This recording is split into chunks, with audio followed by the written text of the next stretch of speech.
Cikos, apa kabar semua? Semoga kita semua dalam kondisi baik-baik aja, tanpa kekurangan suatu apapun, dan yang pastinya selalu dalam lindungan Tuhan Yang Maha Kuasa. Ketemu lagi di channel aku, channel Savitri KWS, Wong Deso, Sobat Sipanya.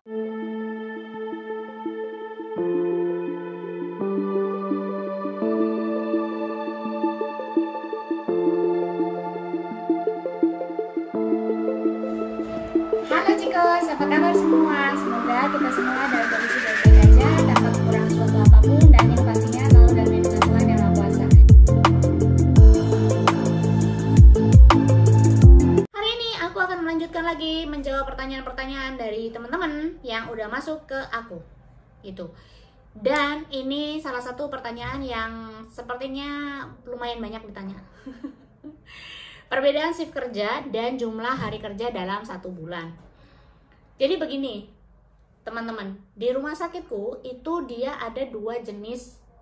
Sebetulnya bukan ada 2 jenis ya, ada beberapa jenis lah ya.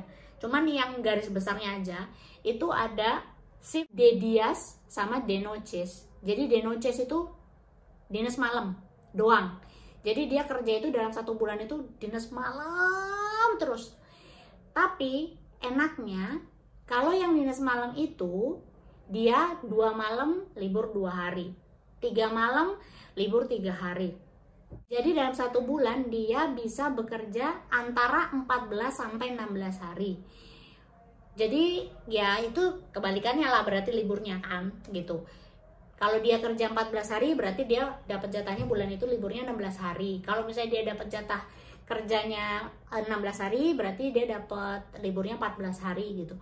Nah, itu. Dan kelebihannya untuk yang dinas malam itu ada uang ekstra, ada uang dinas malam. Jadi di sini itu dinas malam itu tidak dihitung per harinya.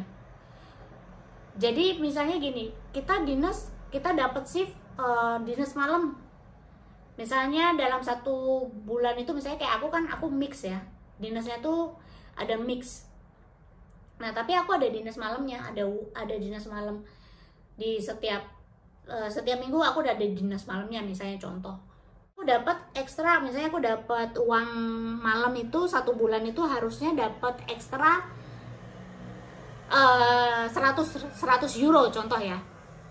Terus udah gitu aku cuman dapat dinas malam itu cuman 2, mulai dari tanggal 1 sampai tanggal 15 contohnya. Jadi aku hanya akan dapat 50 euro. Tapi kalau misalnya aku dapat dinas malam setiap minggu sampai akhir bulan, itu baru aku akan dapat 100 euro gitu. Jadi nggak dihitung per malamnya gitu. Kalaupun misalnya memang dihitung per malamnya, jatuhnya akan kecil banget gitu. Jadi kalau untuk dinas malam begitu. Kalau untuk yang dinas pagi dan dinas sore itu biasanya mereka akan mix. Kadang dinas pagi, kadang dinas sore. Jadi yang muter di dinas itu kebanyakan di sini pagi dan sore gitu. Terus kemungkinan ada juga yang kena cuma dinas pagi terus atau sore terus. Misalnya kayak aku nih, bulan ini aku kenanya sore terus gitu sampai bosen. Nah, itu biasanya 7 hari kerja. Jadi 7 hari libur 2 hari, 7 hari libur 3 hari. Kurang lebih dalam 1 bulan itu aku jatah liburnya itu kurang lebih itu sekitar 6 sampai 8 hari. Kecuali kalau aku kena dinas malam. Kalau aku kena dinas malam kayak waktu kemarin itu aku cuman bisa dibilang kerja itu cuman 19 hari. Jadi 11 harinya tuh aku libur gitu. Nah, jadi kurang lebih begitu ya. Terus kalau jam dinasnya itu kalau di rumah sakitku, kalau dinas pagi itu jam 7.30 selesai jam 2.30. Terus dari jam 2.30 selesai jam 9.30. Terus dari jam 9.30 ya selesainya jam 7.30 gitu. Jadi itu shift-shiftnya. Jam-jamnya itu ya kurang lebih sekitar 7-8 jam lah ya. Kecuali dinas malam. Kalau dinas malam ya lebih panjang seperti biasa gitu. Ada pertanyaan yang lucu juga sebetulnya. Apa kalau panggil perawat ngebel itu harus bayar? Aku nggak tahu ini di negara mana ya, beritanya yang beredar dari yang diterima sama temanku itu dari negara mana aku nggak tahu. Tapi kalau di Spanyol itu setahu aku nggak. Jadi ya ngebel, namanya kebutuhan pasien butuh dibantu, itu biasanya juga yang nyamperin akan asisten perawat dulu. Perawat itu hanya kalau misalnya memang diperlukan gitu. Jadi kalau ngebel perawat langsung sih nggak ada sih, belnya tuh buat asisten perawat sama perawat gitu. Terus kalaupun misalnya memang bayar, yang bayar ya mungkin perusahaannya kali, nggak ngerti juga. Kalau misalnya yang aku dengar ya, di beberapa panti jompo itu yang nggak punya perawat tetap, itu mereka akan punya perawat on call. Jadi kalau misalnya ada apa-apa, mereka akan telepon, maksudnya asisten perawatnya akan telepon untuk manggil perawatnya datang. Nah itu mungkin dibayar, karena pasti kan itu kayak uang ekstra gitulah ya gitu. Terus ada juga yang nanya, kalau ijazah belum disetarakan, apakah jadi tukang cuci-cuci alat?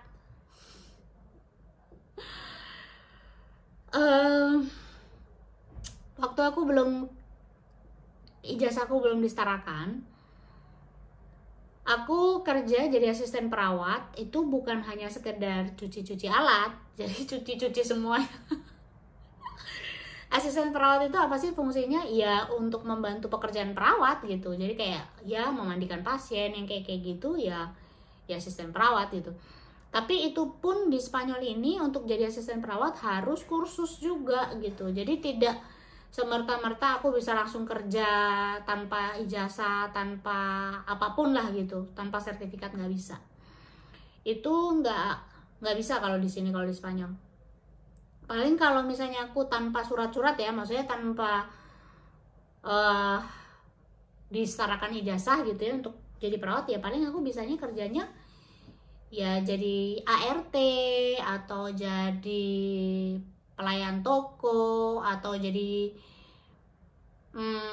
pelayan restoran gitu. Tapi sebetulnya kalau pelayan restoran pun harus ada sertifikatnya sih, tidak semerta-merta juga gitu. Jadi gimana ya, ya paling jadi tukang bersih-bersih lah, mau jadi tukang bersih-bersih apartemen, apa mau jadi tukang bersih-bersih hotel atau ya penginapan atau apapun lah, itu bisa tanpa surat-surat di sini maksudnya sertifikat ya.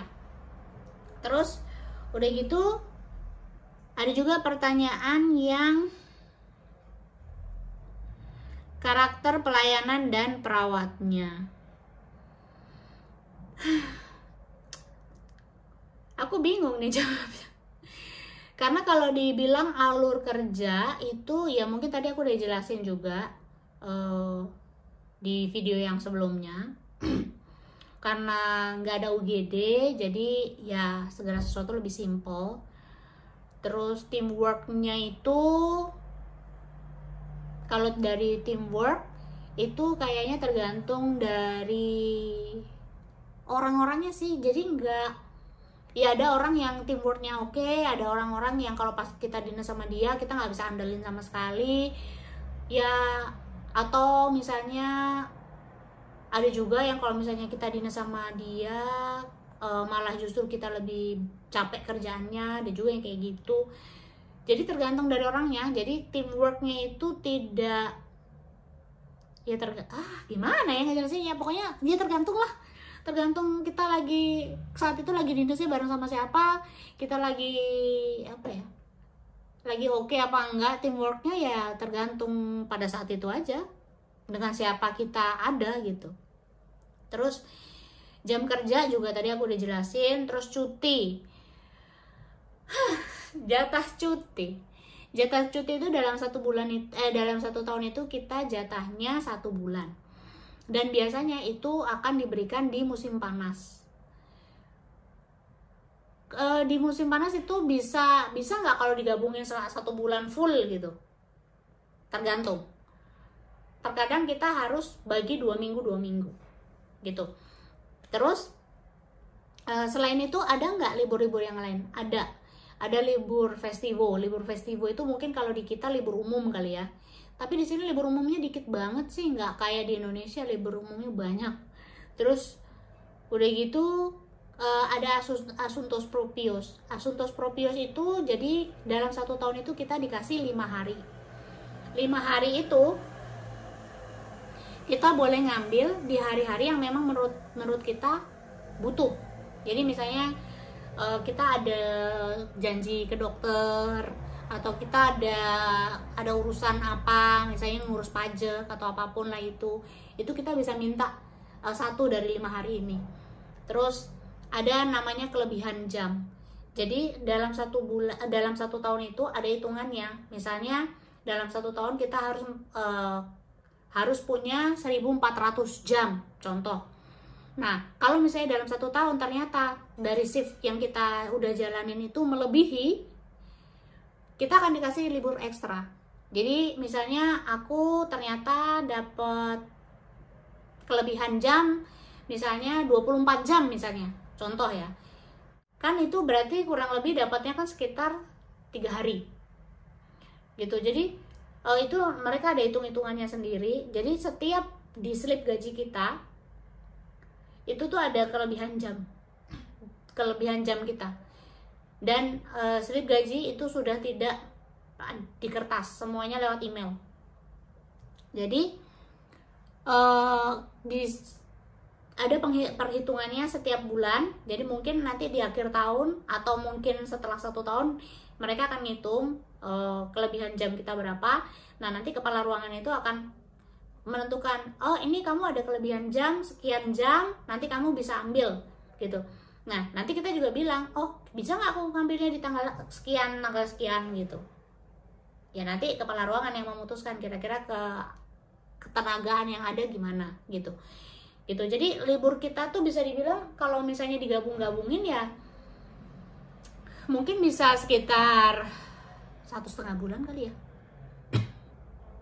Mungkin sekitar 1,5 bulan, tergantung dari berapa jam yang kita bikin juga gitu. Kalau semakin banyak kelebihan jam ya berarti kita semakin banyak libur ekstra gitu. Terus udah gitu dokumentasi keperawatan. Aduh, di sini tuh dokumentasi keperawatan itu paling simpel di rumah sakitku. Simple banget, nggak perlu banyak penjelasan. Misalnya pasien ini tenang, nggak ada masalah, cuma bilang di dokumentasi keperawatan itu pasien melewati sore dengan baik, nggak ada masalah, udah gitu doang. Paling kita nanti akan sebutin misalnya dia ditemenin keluarga, terus diajakin jalan-jalan sama keluarga. Kecuali kalau misalnya ada insiden, misalnya pasien jatuh, itu nanti baru kita jelasin.